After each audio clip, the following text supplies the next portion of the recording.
Politicos భక్తి ప్రేక్షకులకు నమస్కారం. ఓకే, పొలిటికోస్ భక్తి ప్రేక్షకులందరికీ వసంత పంచమి శుభాకాంక్షలు. మన మాఘమాసంలో వచ్చేటువంటి శుక్లపక్షంలో వచ్చేటువంటి పంచమిని వసంత పంచమి, శ్రీ పంచమి అని అంటారు. ఈ రెండు పేర్లే కాకుండా దానికి ఇంకొక పేరు కూడా ఉందండి. పంచమి తిథి జ్ఞానానికి ప్రతీక, అందుకని ఈ పంచమిని జ్ఞాన పంచమి అని కూడా పిలుస్తారు. అలా జ్ఞాన పంచమి అని పిలవటంలో కూడా ఇంకొక చాలా అర్థం ఉంది. దాని గురించి వసంత పంచమి గురించి చెప్పుకుందాం. ఈ వసంత పంచమి అంటే సరస్వతి అమ్మవారు ఆవిర్భవించినటువంటి రోజు. సృష్టికర్త అయినటువంటి పరమేశ్వరుని ఆయన ఇచ్ఛాశక్తితో ఆయన జిహ్వం నుంచి ఉద్భవించిన వారే ఈ సరస్వతీదేవి. ఈ సరస్వతీదేవి 3 రూపాలుగా 3 శక్తులుగా ఉంటుందండి. ఎలా అంటే, ఒకటి బుద్ధిశక్తి, అంటే మనకి తెలియనటువంటి విషయాన్ని తెలుసుకోవటం. రెండవది వాక్శక్తి, అంటే మనం తెలుసుకున్నటువంటి విషయాన్ని ఇతరులకు తెలియజేయటం. మూడవది తెలియబడినటువంటి విషయాన్ని సక్రమముగా వినియోగించుకోవటం. ఈ వినియోగించుకునే శక్తి, ఈ 3 శక్తుల్లోనూ సరస్వతీదేవి 3 రూపాలుగా ఉండి మనకి అనుగ్రహిస్తూ ఉంటుంది. సరస్వతీదేవి మన శరీరంలో కూడా ప్రాణశక్తిగా, జ్ఞానశక్తిగా మన శరీరం అంతా వ్యాపించి ఉంటుంది.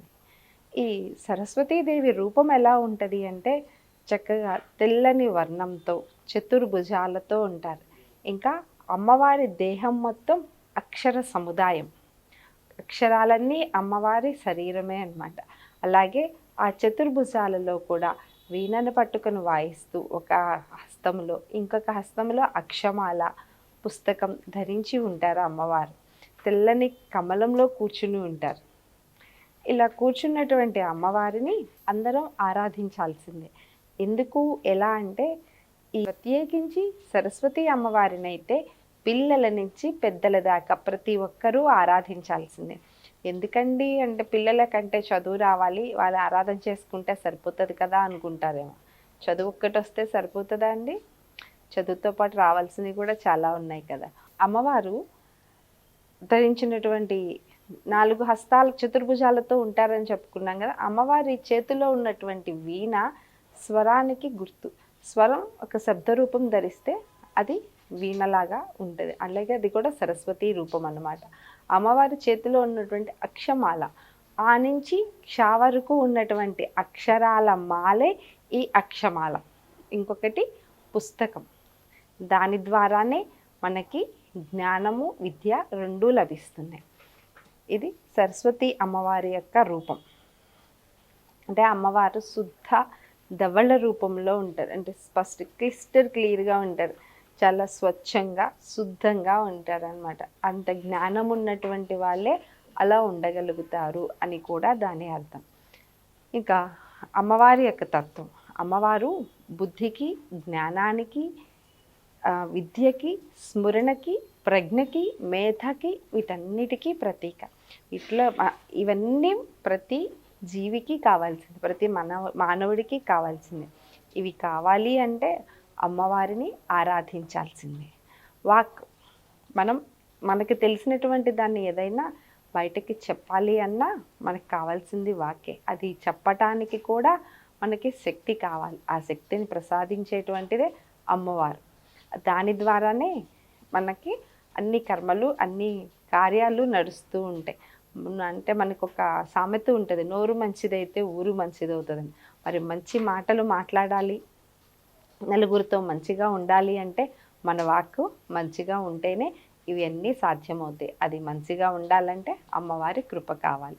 ఒక పని ఎలా చేయాలి అనేటువంటిది మనకి ఆలోచన చేయాలి అన్నా, స్మరించాలన్నా దానికి కారణం బుద్ధే ఉండాలి.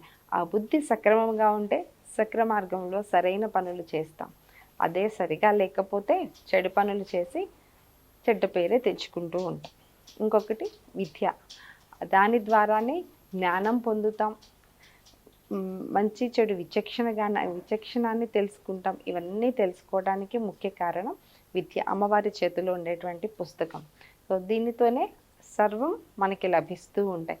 ఈ విద్య నుంచి చాలా విద్యలు వచ్చినాయి. అంటే విద్య అంటే మనకు తెలిసి మనం చదువుకుని స్కూల్కి వెళ్ళి కాలేజీలకి వెళ్ళి చదువుకునే విద్య ఒక్కటే కాదండి. లౌకిక, పారలౌకిక 2 రకాల విద్యలు ఉన్నాయి.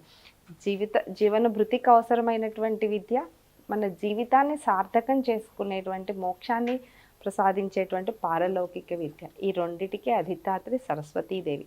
ఇవి రెండు కావాలన్నా అమ్మవారిని ఆరాధించాలి. అమ్మవారే ఇవి రెండింటిని ఇచ్చేది. దాని నుంచే మనకి కళలు, సాహిత్యం, సంగీతం, ప్రజ్ఞ, మనం చేసేటువంటి రకరకాల ప్రయోగాలు ఇవన్నీ అమ్మవారి యొక్క శక్తితోనే మనకి లభిస్తూ ఉన్నాయి. ఇక అమ్మవారిని పిల్లల నుంచి పెద్దల వరకు ప్రతి ఒక్కరూ ఆరాధించాల్సిందే. మరీ ముఖ్యంగా అయితే పిల్లలతో ప్రతి ఒక్క తల్లిదండ్రులు ఈ సరస్వతి అమ్మవారి ఆరాధన చేయించాలి. ఇక ఒక దశాబ్ద కాలం నుంచి అయితే పాఠశాలల్లో మానేశారు, కానీ అంతకుముందు అయితే ప్రతి పాఠశాలలో ఈ వసంత పంచమి రోజు సరస్వతీదేవి ఆరాధన తప్పనిసరిగా చేయించేవారు. ఇప్పుడంటే ఇంగ్లీష్ మీడియం స్కూల్ అయిపోయి సరస్వతీదేవి తెలీదు, సరస్వతీదేవి ప్రార్థన తెలీదు. కనీసం ఆ ప్రార్థన అన్నా చేయించేవారు. ఇప్పుడైతే అది కూడా మానేశారు విదేశీ విద్య ప్రభావం వల్ల. అసలు ప్రత్యేకంగా పిల్లలతో సరస్వతీదేవి ఆరాధన ఈరోజు చేయించటం శ్రేయస్కరం. అలాగే ఈరోజు అక్షరాభ్యాసం చేయించడానికి కూడా చాలా శ్రేష్టకరంగా చెప్తూ ఉంటారు. ఈ అమ్మవారిని విద్యార్థులతో ఎందుకు చేయించాలి అంటే శబ్దం 2 రూపాలుగా ఉంటుంది.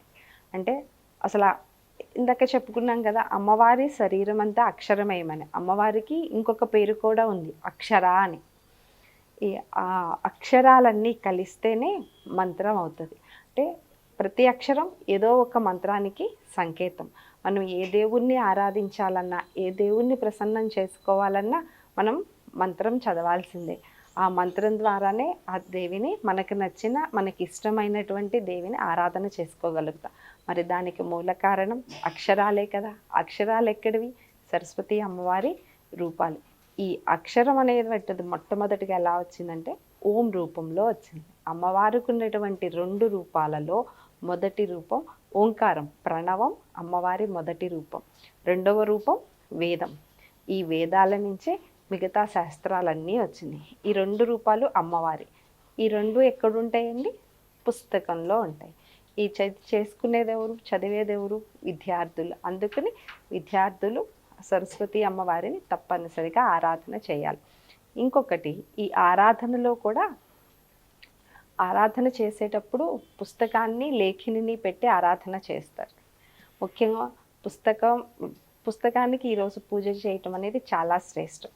ఎందుకంటే అమ్మవారి విగ్రహం ఉంటుంది కదా, అమ్మవారికి చేసేసుకోవచ్చు కదా, విగ్రహానికి చేసుకోవచ్చు. కానీ పుస్తకానికి పూజ చేయించటం విద్యార్థులకి చాలా శ్రేయస్కరం. ఎందుకు అంటే ఇందాక చెప్పుకున్నాం, అక్షరమంతా సరస్వతి అమ్మవారే అని. సో అక్షరాలన్నీ మంత్ర మాతృకలు. ఈ అక్షరాల ద్వారానే పదాలు వస్తాయి. పదాలు కూడికతో వాక్యం వస్తుంది. ఈ పదాలని, వాక్యాలని సక్రమముగా, సరైన అర్థం వచ్చేటట్లుగా, వివరణాత్మకంగా కూర్చి పేర్చటం వల్ల మనకి గ్రంథాలు, శాస్త్రాలు ఇవన్నీ తయారయ్యాయి. మరి ఇవన్నీ తయారవటానికి ప్రధానమైనటువంటి ఆధారం ఎవరండి? అమ్మవారి రూపంలో ఉన్నటువంటి అక్షరాలు. అమ్మవారే అక్షర స్వరూపిణి కదా. ఈ అక్షరాల ద్వారానే గ్రంథాలు, శాస్త్రాలు తయారైనవి. ఆ పుస్తకంలో ఉన్నటువంటి విద్య మొత్తం పుస్తకంలో ఉండిపోకుండా మన మస్తిష్కానికి చేరటానికి, అంటే ఆ పుస్తకంలో ఉన్నటువంటి విద్యని మనం అర్థం చేసుకుని ఆకలింప చేసుకునేటువంటి శక్తి సామర్థ్యాలని, దానిని స్మరణ చేసుకునేటువంటి శక్తిని కూడా అమ్మవారే మనకి ఇవ్వాలి. అవి 2 అమ్మవారి ద్వారా వస్తేనే మనం ఆ పుస్తకంలో ఉన్నటువంటి విద్యని మస్తిష్కంలోకి చేర్చుకుని చక్కగా చదువుకుని దానికి సంబంధించిన పరీక్షలు వాటిల్లో రాసి విజేతలుగా నిలవగలుగుతాం. మరి ఇంత జరగాలి అంటే మనకు కావాల్సింది పుస్తక ఆరాధన. పుస్తకం ఆరాధన చేయటం అంటే అమ్మవారిని ఆరాధించటం, అక్షర రూపంలో ఉన్నటువంటి సరస్వతిని ఆరాధన చేయటం. ఈ అక్షర జ్ఞానం మనకి కలగాలి అంటే పుస్తక రూపంలోనే అమ్మవారిని ప్రధానంగా ఆరాధన చేయాలి. ఇది పిల్లలకి తప్పనిసరి. మరి పెద్దవాళ్ళు ఎందుకండి, పిల్లలంటే పరీక్షలు వాళ్ళకి కావాలి, మరి మనకెందుకండి అంటారా? మరి మన జీవన వృత్తి ఏంటి? ఏదో ఒకటి ఉద్యోగమో, వ్యాపారమో, వ్యవసాయమో ఏదో ఒకటి చేస్తూ ఉంటాం కదా. అది చేయాలన్నా కూడా బుద్ధి సక్రమంగా ఉండాలి కదా. ఆ బుద్ధిని ప్రసాదించేటువంటిది ఎవరు? సరస్వతీదేవి. అంతేనా? మనం చేసేటువంటి వృత్తి వ్యాపారాల్లో నలుగురితో సరిగా ఉండాలన్నా, మన వృత్తి వ్యాపారంలో మనం అభివృద్ధి పదంలో నడవాలన్నా, మనం చేసేటువంటి పనులన్నీ సక్రమంగా ఉండాలన్నా, ఆ చేసే పనుల్లో సృజనాత్మకత రావాలన్నా, ఇవన్నీ కలిగించేది, బుద్ధికి తేజాన్ని ఇచ్చేది అమ్మవారి. కాబట్టి పెద్దవారు కూడా అమ్మవారిని తప్పనిసరిగా ఆరాధన చేయవలసిందే. ఈ కారణంగా పిల్లలు పెద్దలు ఇద్దరు తప్పనిసరిగా అమ్మవారిని ఆరాధన చేస్తే మనకి బుద్ధి సక్రమమైన మార్గంలో నడుస్తుంది. అలాగే మన దగ్గర ఉన్నటువంటి విషయం సరైన సమయంలో సరిగా గుర్తుకు వస్తుంది. అది గుర్తుకు వచ్చి మనం ఆ పనిని సరిగా చేయగలుగుతాం. మరి అందరూ చదువుకుంటారు, పరీక్షలు అందరూ రాస్తారు, కానీ కొంతమందే టాపర్లు ఎందుకు అవుతారు? సరైన సమయంలో వాళ్ళు చదువుకుంది వాళ్ళకి గుర్తు వచ్చి ఎలా రాయాలి అనేది వాళ్ళకి తెలిసేటువంటి శక్తిని అమ్మ ప్రసాదిస్తుంది. కాబట్టి అమ్మవారి ఆరాధనకి సంబంధించి, అమ్మవారి శక్తికి సంబంధించి 2 కథలు ఎక్కువగా ప్రచురణలో ఉన్నాయి. యజ్ఞవాల్క్య మహర్షి, ఆయన మహర్షి సకల శాస్త్రవేత్త అయినప్పటికీ ఒకసారి ఆయన అన్నీ తనకున్నటువంటి జ్ఞానాన్ని అంతా మర్చిపోయాడు. ఆయనకి ఏం చేయాలో కూడా అర్థం కాలేదు.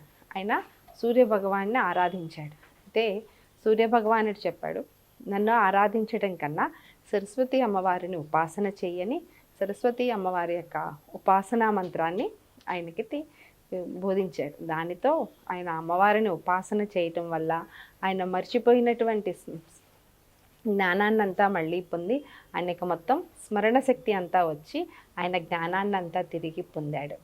అందువల్ల సరస్వతి అమ్మవారిని ఆరాధన చేయటం. ఇంకొకటి, ఒకసారి సనత్ కుమారుడు బ్రహ్మదేవుని దగ్గరికి వెళ్ళి, స్వామి నాకు చాలా సందేహాలు ఉన్నాయి, నా సందేహాలన్నింటినీ తీరుస్తారా అని అడిగాడు. నీకు వచ్చినటువంటి ఏ సందేహాన్నైనా నేను తీర్చగలుగుతానయ్యా, ఏం సందేహమో అడుగు అన్నాడు. సనత్ కుమారుడు ఆయనకున్న సందేహాలన్నీ అడుగుతున్నాడు.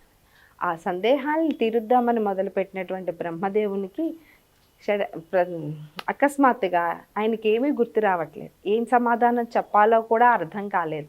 ఆయన మౌనంగా ఉండిపోయాడు. ఆయన పరిస్థితిని గమనించినటువంటి శివుడు, ఒక్కసారి సరస్వతీదేవిని ఆరాధించు, ఆమెను ప్రార్థించు, ఆమె నీకు ఈ స్మరణ శక్తిని ప్రసాదిస్తుంది అని శివుడు ఉద్బోధించగా బ్రహ్మదేవుడు అదే పని చేశాడు. అప్పుడు ఆయనకి మొత్తం స్మరణ శక్తి అంతా గుర్తు వచ్చింది. దానితో పాటు ప్రజ్ఞ కూడా వచ్చి ఆ సనత్ కుమారుడి సందేహాలకి సమాధానం చెప్పగలిగాడు.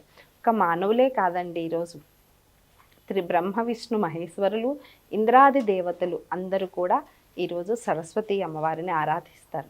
వాళ్ళే ఎందుకండి ఆరాధన చేయమంటే, సృష్టి స్థితి లయలు అవి 3 జరగాలంటే అమ్మ అనుగ్రహం కావాలి, అమ్మ సహాయం కూడా కావాలి. సృష్టి చేయటం అంటే అది సృజనాత్మకతతో కూడుకున్నటువంటి విషయం.